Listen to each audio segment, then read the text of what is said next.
Ça fait le chat.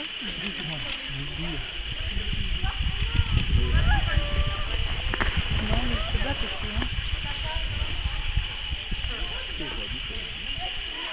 Il y a sa transpirole, ça,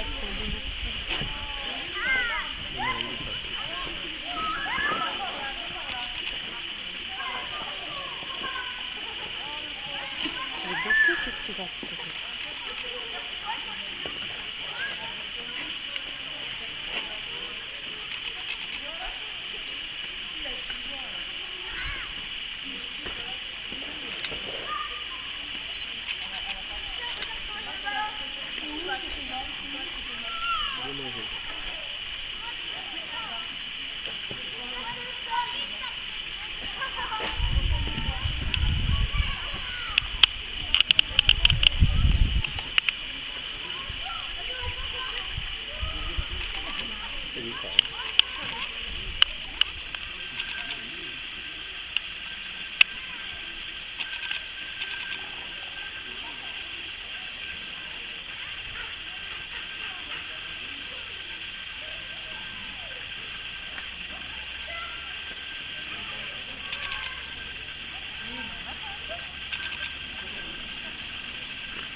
Non, elle est juste plus basse que c'était. Alors dans l'enclos face à vous au total, hein, ils sont 11 loups de Pologne, nous en avons 26 de Sibérie, et je crois 13 du Canada, 10 de Mongolie, et à 10 minutes à pied, 35 de Mongolie. Ce qui fait une population globale totale de 95 loups sur une vingtaine d'hectares. La plupart d'entre eux sont nés sur place. Cette année, il y a des naissances. Mais les premiers, les plus anciens, provenaient de différents zoos français où il n'y avait pas suffisamment de place pour les conserver. Nous ne sommes jamais allés en milieu naturel capturer des loups pour les enfermer ici par la suite.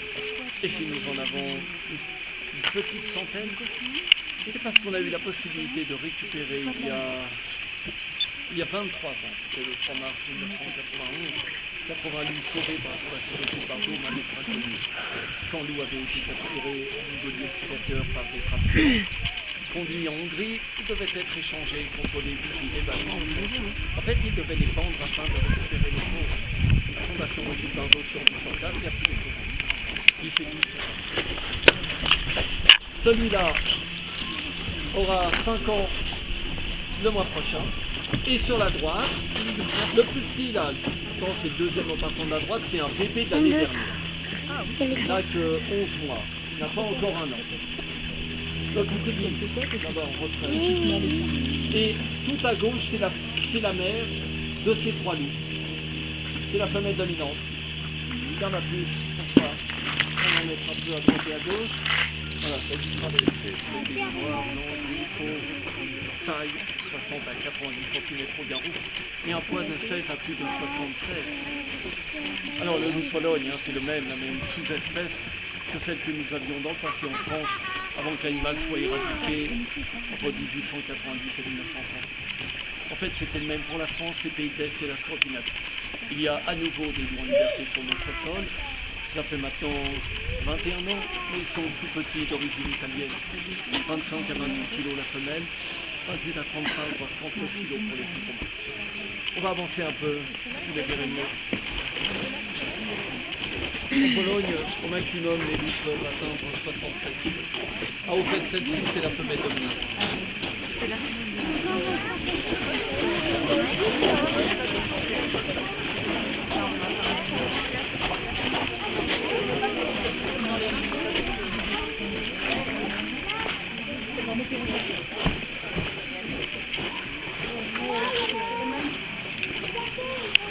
De colonisation qui va du Massif central, Auvergne, jusque dans les Pyrénées. Et à certains moments, on a pu identifier des loups sur les départements Haute-Loire, Cantal, Lozère, Aveyron, le Tarn, la montagne Nord en 2008, les Pyrénées-Orientales dès 1999. Il y a même des loups de lignée italienne qui ont pu basculer en Espagne, dans la province de Lérida, en Catalogne. Depuis à peu près 2 ans, on parle aussi de loups en dispersion dans les Vosges, dans le Jura, dans le Doubs, en Haute-Saône, dans le Vaucluse, dans le Lot et en Ardèche, dans le Gers et dans les Bouches-du-Rhône, et depuis peu, Marne, Haute-Marne, Aube et Moselle sont concernés. Alors après, attention, quand je parle de la Moselle ou bien des Bouches-du-Rhône, c'est qu'à un moment, un loup a été identifié. Cela ne veut pas dire que vous avez des meutes reproductrices ou des zones de présence permanente dans tout le département.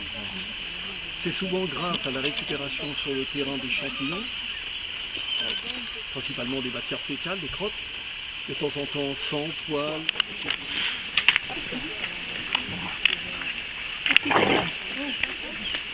Alors, j'ai signalé une dizaine de loups dans l'enclos. Quand ils sont nombreux, on va parler de loups alpha, bêta et oméga. Premier, deuxième et dernier. Les loups alpha étant les reproducteurs, les dominants, les chefs de meute. Les loups oméga étant les souffres-douleurs. Et les bêtas, ce sont les seconds, les lieutenants dans la meute. Comment deviennent-ils dominants? Entre mi-janvier et mi-mars, unique période de reproduction. Je dis unique parce que souvent chez les chiens, vous en avez 2, exceptionnellement 3 suivant les races. Durant cette période, les mâles se battent entre eux, les femelles s'affrontent entre elles, seulement ceux qui aspirent à devenir alpha, afin qu'ensuite le plus fort de chaque sexe ratio puisse se reproduire avec l'autre. Et chaque année, ils sont remis en question. S'ils sont assez puissants, ils vont rester dominants 3, 4, voire même 5 années d'affilée. Dès qu'on aborde la période de reproduction, les 2 dominants en place ne vont pas hésiter à mettre la pression sur les subordonnés. Si le chef de meute se rend compte qu'un loup cherche à couvrir une femelle, il lui fonce dessus. Si la femelle dominante se rend compte qu'un loup... Stop! Allez, une poignée là.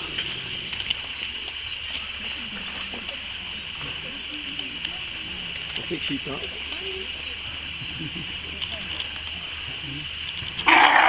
Là.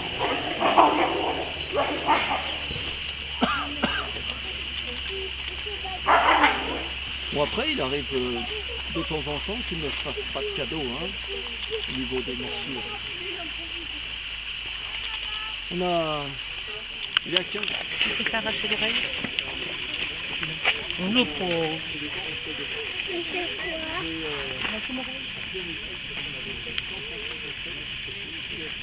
Venez là, tu vois bien. Viens voir Sacha, viens voir. On le voit bien là.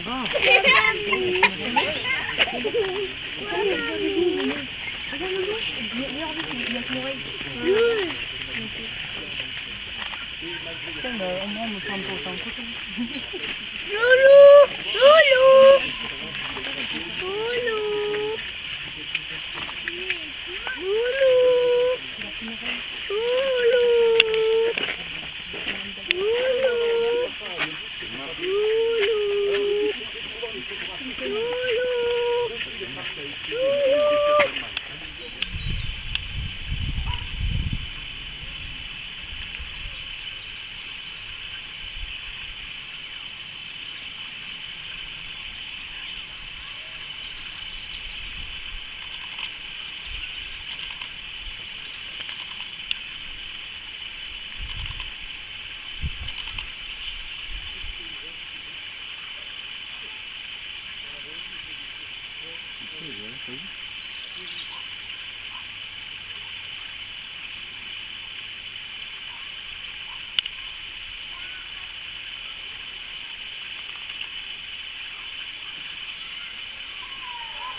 Alors pour les personnes intéressées, je vais commencer la visite.